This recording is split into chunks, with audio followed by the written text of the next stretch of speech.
Hai, Assalamualaikum dan salam sejahtera. Okey, untuk bab 7, sukatan dan serahkan data terkumpul.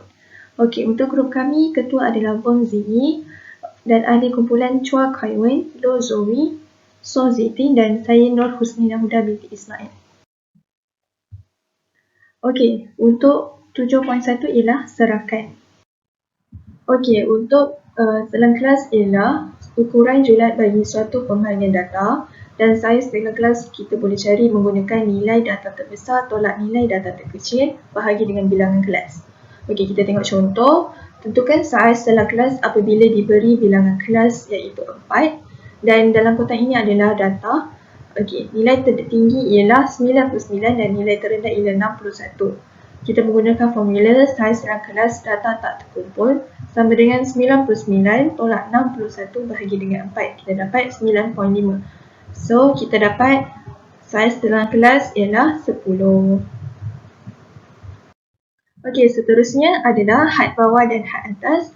Had bawah ialah nilai terkecil dan had atas ialah nilai terbesar dalam setiap selang kelas. Okey, kita masih menggunakan contoh soalan yang sama dan markah. Di sini adalah bilangan selang kelas ada 4 dan setiap selang kelas saiz selang kelas ialah 10. Okey, kita boleh cari had bawah. Had bawah ialah nilai terkecil. Nilai terkecil daripada setiap selang kelas. So, 60, 70, 80,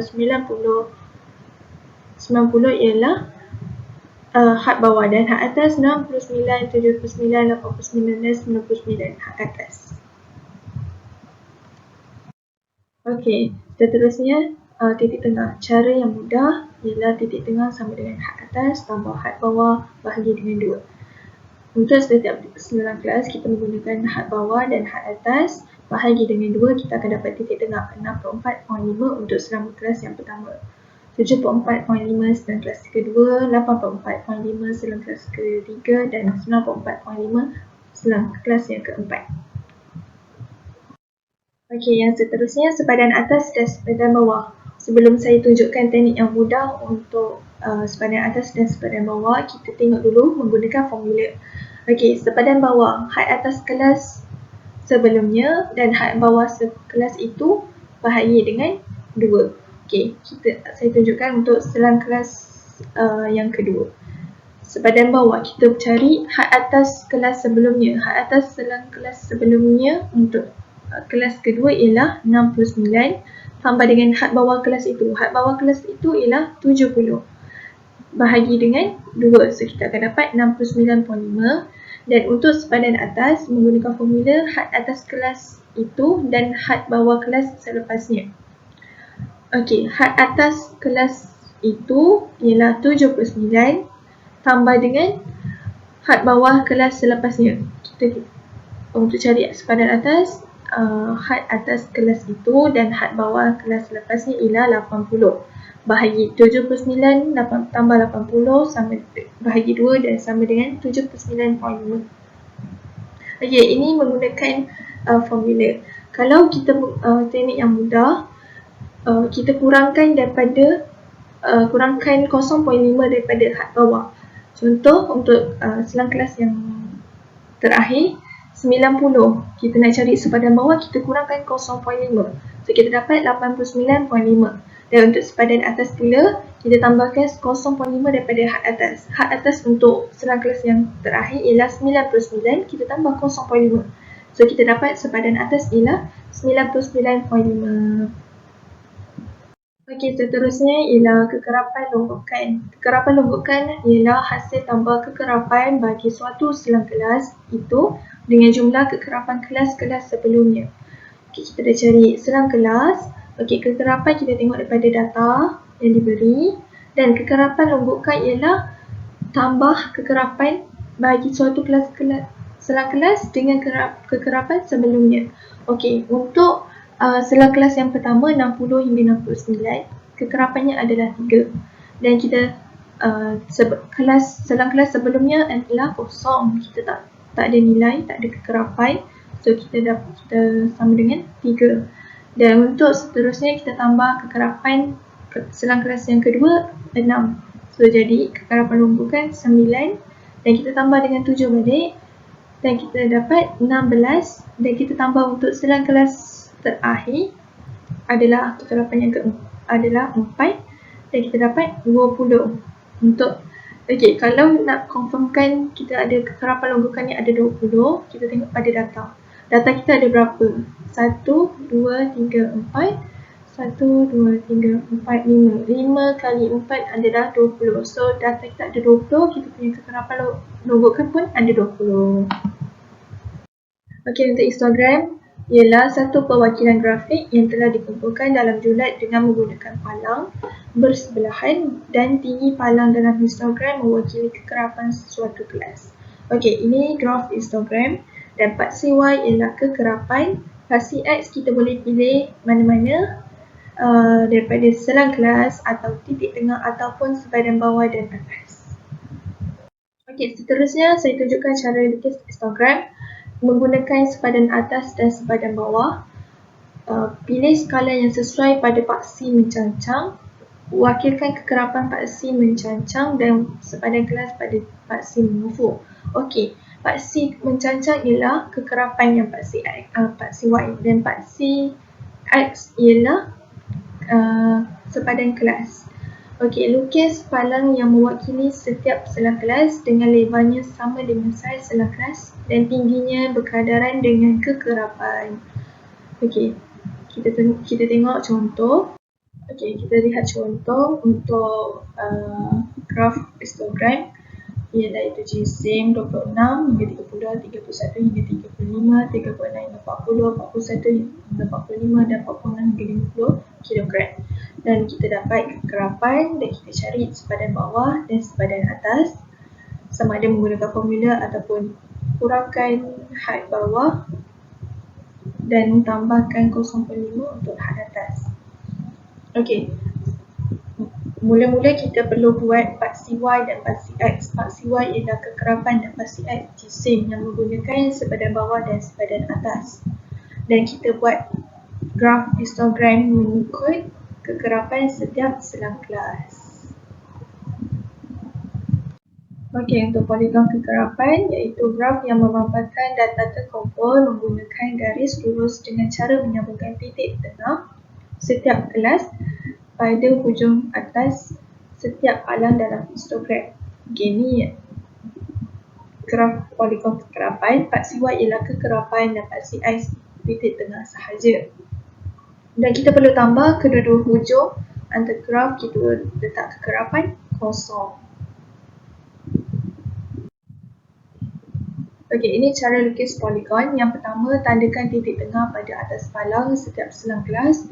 Yang kedua, tandakan titik tengah sebelum kelas pertama dan lepas kelas terakhir dengan kekerapan sifar. Dan kita lukiskan garis lurus yang menyambungkan titik-titik tengah yang bersebelahan. Kita lihat contoh untuk poligon kekerapan. Selang kelas kita ada 1, 2, 3, 4, 5 dan 6. Dan kita cari titik tengah dan kita kumpulkan kekerapan. Dan kita lukis paksi Y ialah kekerapan dan paksi X adalah skor. Untuk skor kita perlu menggunakan titik tengah. Titik tengah pada setiap selang kelas. Dan kita plotkan kekerapan untuk selang kelas yang pertama iaitu 1, 5, 10, 8, 4, 2. Dan untuk yang sebelum selang kelas yang pertama kita perlu titik tengah menggunakan kekerapan kosong dan selepas selang kelas yang terakhir menggunakan kekerapan kosong dan menyambungkan setiap titik-titik tengah yang bersebelahan dan menjadi graf poligon kekerapan. Saya Sozuting akan membincangkan bentuk taburan data dan kuadrat. Bentuk taburan data dapat dikenal pasti melalui histogram atau poligon kekerapan. Histogram simetri dan histogram pencong merupakan salah satu bentuk taburan data. Histogram simetri mempunyai bentuk dan saiz taburan yang hampir sama di kedua-dua bahagian iaitu kiri dan kanan. Bentuk loceng dan bentuk seragam merupakan histogram simetri. Histogram pencong mempunyai salah satu hujung yang lebih panjang daripada hujungnya yang lain. Sebagai contoh, taburan pencong ke kanan, iaitu pencongan positif, mempunyai hujung yang lebih panjang di sebelah kanan. Manakala, taburan pencong ke kiri, iaitu pencongan negatif, mempunyai hujung yang lebih panjang di sebelah kiri. Berikut merupakan hubungan antara mod, median, dan mean di bawah bentuk taburan data yang berbeza. Bagi taburan pencong ke kanan, ia mempunyai mod yang lebih kecil daripada median dan mean. Bagi taburan simetri, ia mempunyai mod, median, dan mean yang hampir sama. Dan bagi taburan pencong ke kiri, ia mempunyai mod yang lebih besar daripada median dan mean.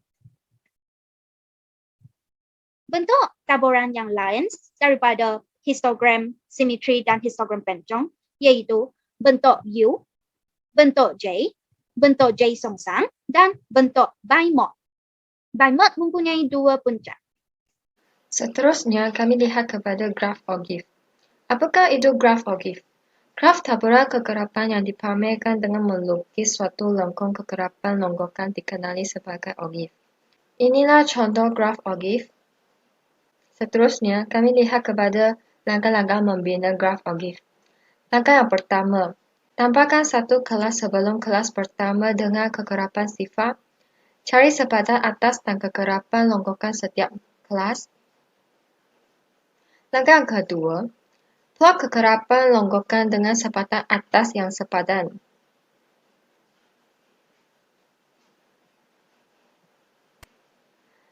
Langkah yang ketiga, pilih skala yang sesuai bagi paksi mencancang yang mewakili kekerapan longgokan dan paksi menggufuk yang mewakili sepadan atas. Langkah yang terakhir, lukis lengkung licin yang melalui setiap titik tersebut. Bagi kuartal, kuartal boleh ditentukan daripada Ogive. Kuartal merupakan nilai yang membahagi sekumpulan data yang terurut menjadi 4 bahagian yang sama, iaitu bahagian pertama, kedua, ketiga, dan keempat. Setiap bahagian mengandungi 25% data. Terdapat 3 buah kuartal yang didapati dari satu gugus data, iaitu kuartal pertama mengandungi 25% data, kuartal kedua atau dipanggil sebagai median mengandungi 50% data, dan kuartal ketiga mempunyai 75% data. Berikut merupakan cara untuk mendapat kedudukan kuartal-kuartal. Sebagai contoh, untuk mendapat kuartal pertama, darab jumlah kekerapan iaitu N dengan 1/4 dan kita dapat kedudukannya. Begitu juga dengan median dan kuartal ketiga, darab 1/2 atau 3/4 dengan jumlah kekerapan. Untuk maklumat yang lebih lanjut, kita tengok contoh ini. Untuk mendapatkan kuartal pertama. Langkah pertama untuk mendapat kuartal pertama ialah mencari kedudukan kuartal pertama.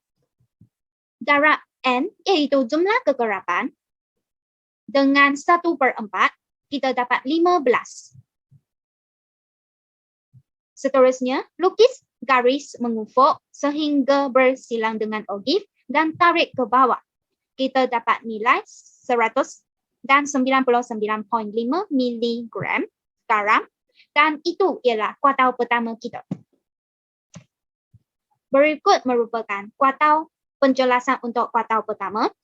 15 jenis makanan mengandungi kandungan garam kurang daripada atau sama dengan 100 dan 99.5 miligram garam. Berikut merupakan cara untuk mendapat kuartal kedua dan kuartal ketiga. Kami lihat kepada persentil. Kami dapat menganalisis suatu data besar dengan lebih mudah dan berguna apabila kami membahagikan data tersebut kepada bahagian-bahagian lebih kecil yang dinamakan sebagai persentil. Persentil ialah nilai yang membahagikan suatu set data kepada 100 bahagian yang sama dan diwakili dengan P1, P2, P3 sehinggalah P99. Kami lihat kepada contoh. Ogive di sebelah menunjukkan skor ujian kecerdasan yang dilakukan oleh calon yang ingin memohon jawatan di sebuah syarikat. Soalan A. Berdasarkan Ogive tersebut, cari persentil ke-10 dan persentil ke-46. Penyelesaiannya, kami ingin mencari 10% daripada jumlah kekerapan. Kami guna 10 bahagi dengan 100 darab dengan jumlah kekerapan iaitu 50 dan kami dapatkan 5. Daripada graf Ogive, kami cari 5 daripada kekerapan longgokan dan kami dapat P10 iaitu 46.5. Kami gunakan cara yang sama untuk mencari P46. 46 bagi dengan 100 darab dengan 50, kami dapatlah 23. Daripada kekerapan longgokan, kami cari 23 dan kami dapatlah 63.5 iaitu P46. Seterusnya, soalan B, hanya calon yang memperoleh persentase ke 92 dan ke atas akan dipanggil untuk temuduga. Apakah skor minimum yang perlu diperolehi seorang calon untuk layak menerima panggilan temuduga? Kami gunakan cara yang sama di soalan A. Kami gunakan 92 bagi dengan 100 darab dengan jumlah kekerapan iaitu 50 dan kami dapat 46. Daripada graf, kami dapatlah P92 iaitu 77. Oleh itu, hanya calon yang memperoleh skor minimum 77 dalam ujian kecerdasan itu akan dipanggil untuk temuduga. Soalan C, berapakah peratus calon yang mendapat skor 57 dan ke bawah? Daripada skor, kami carilah 57 dan kami dapat 15 daripada kekerapan longgokan. Seterusnya, kami guna 15 bagi dengan 50 darab dengan 100 dan kami dapatlah 30%. Oleh itu, 30% daripada calon mendapat skor 57 dan ke bawah. Selamat sejahtera, nama saya Lozowi dan saya akan mengajar kamu sukatan serangkan. Yang pertama, julat dan julat antara kuartal. Terdapat 3 langkah untuk mencari julat antara kuartal. Yang pertama adalah mencari julat. Julat merupakan titik tengah kelas tertinggi tolak dengan titik tengah kelas terendah. Yang kedua adalah mencari kedudukan kuartal pertama dan kuartal ketiga. Kedudukan kuartal pertama adalah 1/4 kali dengan jumlah kekerapan dan kedudukan kuartal ketiga adalah 3/4 kali dengan jumlah kekerapan. Akhir sekali, julat antara kuartal merupakan kuartal ketiga tolak dengan kuartal pertama. Julat antara kuartal bagi suatu set data terkumpul ditentukan menggunakan ogive dengan mencari kuartal pertama dan kuartal ketiga terlebih dahulu. Mari kita tengok contoh soalan. Pak Hamidi telah mencatatkan jisim buah menanas dipetik dari kebunnya. Jadual kekerapan dan ogive yang berikut menunjukkan data yang diperolehnya. Tentukan julat dan julat antara kuartal bagi data tersebut. Penyelesaiannya adalah julat adalah titik tengah kelas tertinggi tolak titik tengah kelas terendah iaitu 949.5 tolak dengan 449.5 kita dapat 500 gram. Iaitu beza antara jisim bagi nanas yang paling berat dengan nanas yang paling ringan. Daripada ogive, kedudukan kuartal 1 iaitu 1/4 kali dengan 80 kita dapat 20. Dan daripada 20, kita akan dapat kuartal pertama iaitu 614.5. Manakala, kedudukan kuartal ketiga iaitu 3/4 kali dengan 80, kita akan dapat 60. Iaitu kuartal ketiga merupakan 809.5. Maka, julat antara kuartal adalah 809.5 tolak dengan 614.5. Kita akan dapat 195 gram. Iaitu beza antara jisim bagi nanas yang paling berat dengan nanas yang paling ringan yang berada pada 50% bahagian tengah taburan. Seterusnya ialah variance dan sisihan piawai. Ini adalah rumus variance dan ini adalah sisihan piawai. X merupakan titik tengah bagi selang kelas, F merupakan kekerapan, dan X bar merupakan mean data. Variance ialah purata kuasa 2 bagi beza data dengan mean. Sisihan piawai ialah ukuran serakan data pada min yang diukur dengan unit yang sama dengan data asal. Mari kita tengok contoh soalan. Jadual kekerapan di bawah menunjukkan isi padu air dalam liter terhampir yang digunakan dalam sehari bagi sekumpulan isi rumah di sebuah kawasan perumahan. Hitung varians dan sisihan piawai bagi data itu. Penyelesaiannya ialah kita perlu membuat jadual yang menunjukkan isi padu air, kekerapan, titik tengah, fx, x kuasa 2 dan fx kuasa 2. Dan kita perlu jumlahkan kekerapan fx dan fx kuasa 2. Daripada jadual tersebut, kita dapat min iaitu jumlah fx tolak dengan jumlah f. Kita akan dapat 183.34 liter.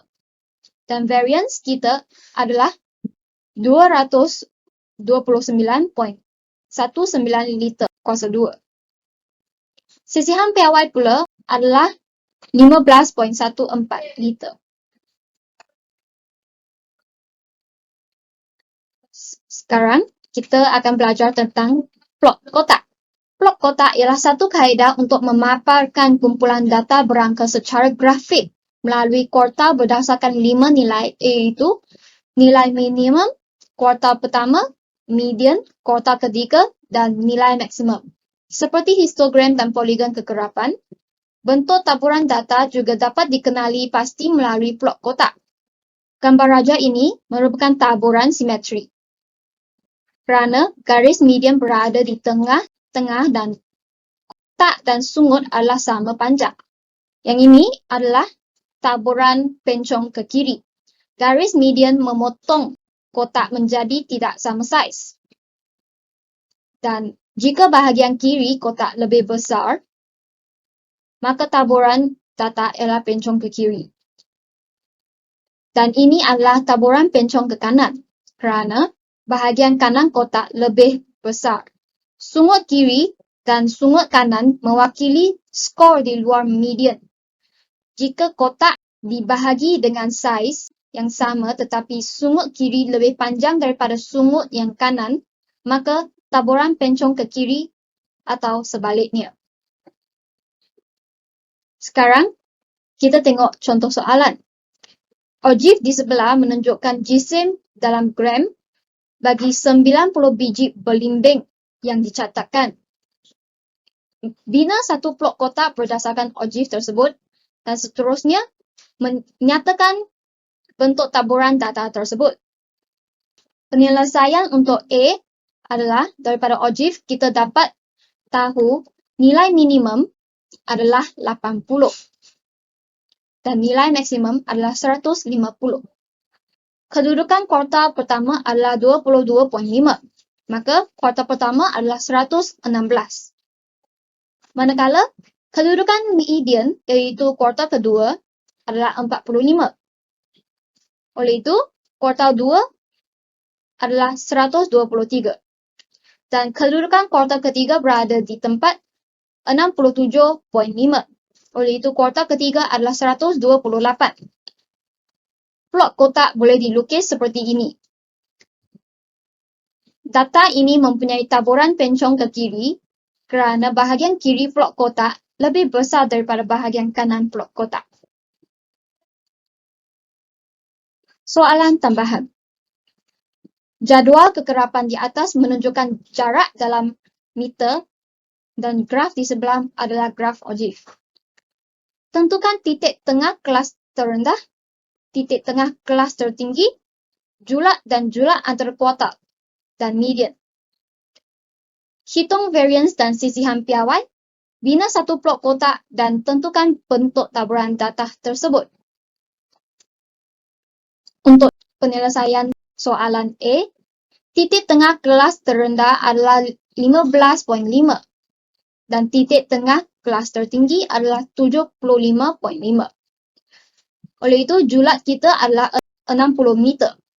Daripada ogive, kedudukan kuartal pertama iaitu 1/4 kali 100, kita akan dapat 25. Oleh itu, kuartal pertama berada di 39.5. Kedudukan median pula berada di 50 dan kuartal kedua adalah 52.2. Kedudukan kuartal ketiga berada di tempat 75 dan kuartal ketiga adalah 63.5. Untuk bahagian B, kita perlu membuat satu jadual seperti ini dahulu yang mempunyai titik tengah X, Fx, X kuasa 2 dan Fx kuasa 2. Dan kita juga perlu jumlahkan kekerapan Fx dan Fx kuasa 2. Untuk mengira min, kita perlu menggunakan rumus min, iaitu jumlah Fx bahagi dengan jumlah F, iaitu 5080 bahagi dengan 100, kita akan dapat 50.8 meter square. Dan variance, kita menggunakan rumus variance, iaitu jumlah Fx kuasa 2 bahagi dengan jumlah F tolak dengan min kuasa 2.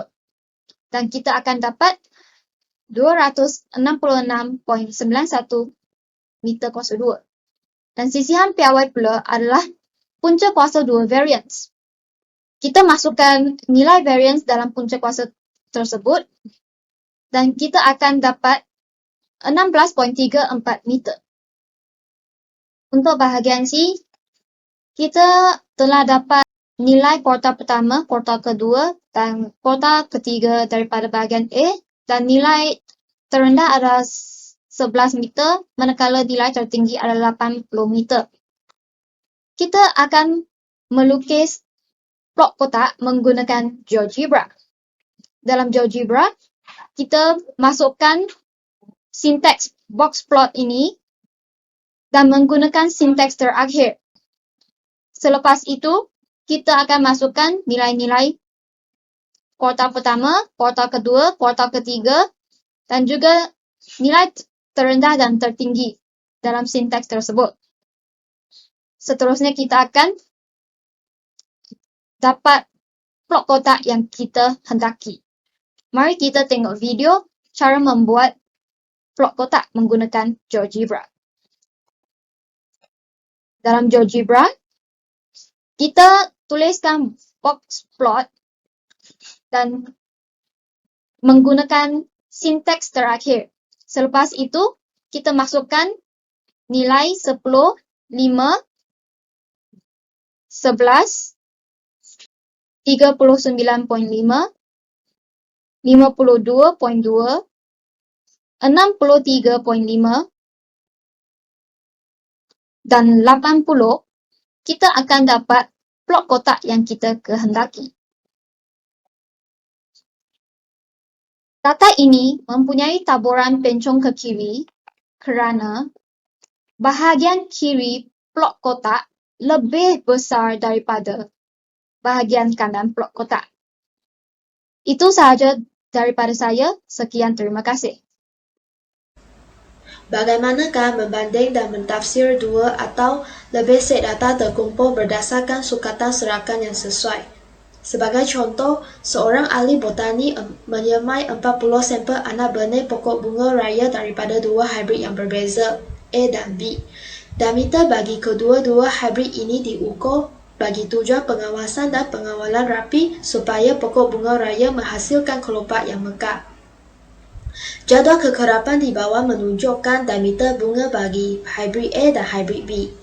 Berdasarkan min dan sisihan piawai, tentukan hybrid bunga raya yang menghasilkan kelopak bunga yang lebih mekar dan konsisten. Berikan justifikasi anda.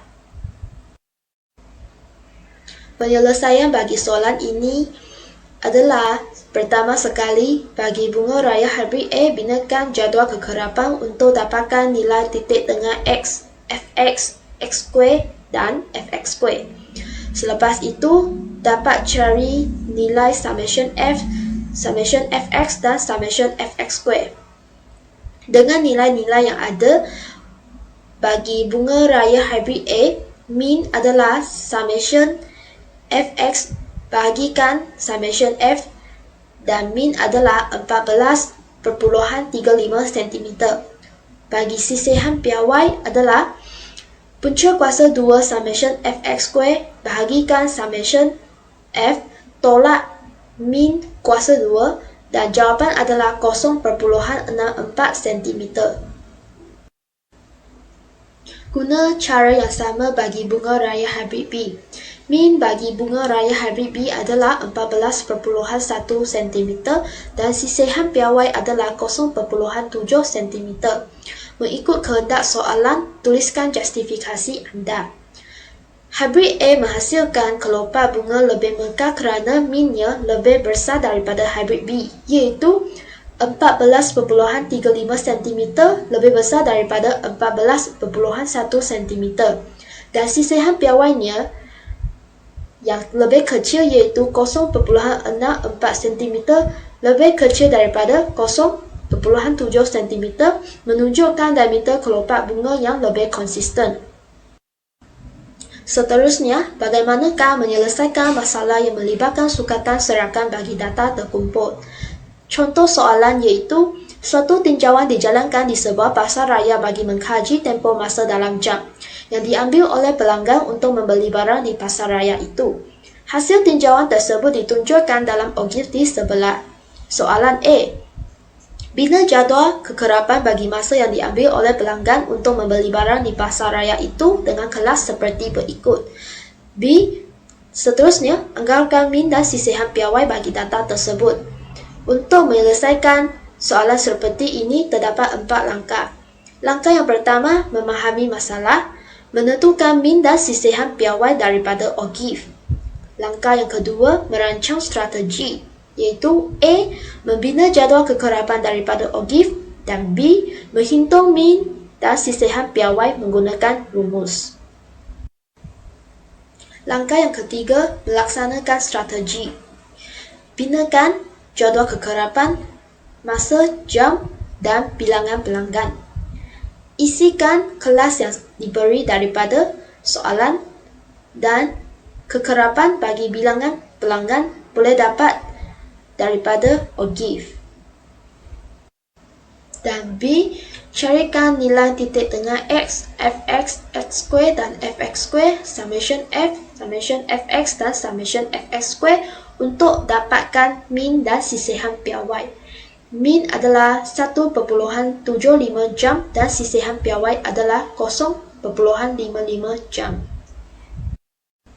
Akhir sekali, langkah yang keempat adalah membuat kesimpulan. Mengikut kehendak soalan, tuliskan jawapan anda untuk A. Jadual kekerapan dan B. Nilai min dan sisihan piawai.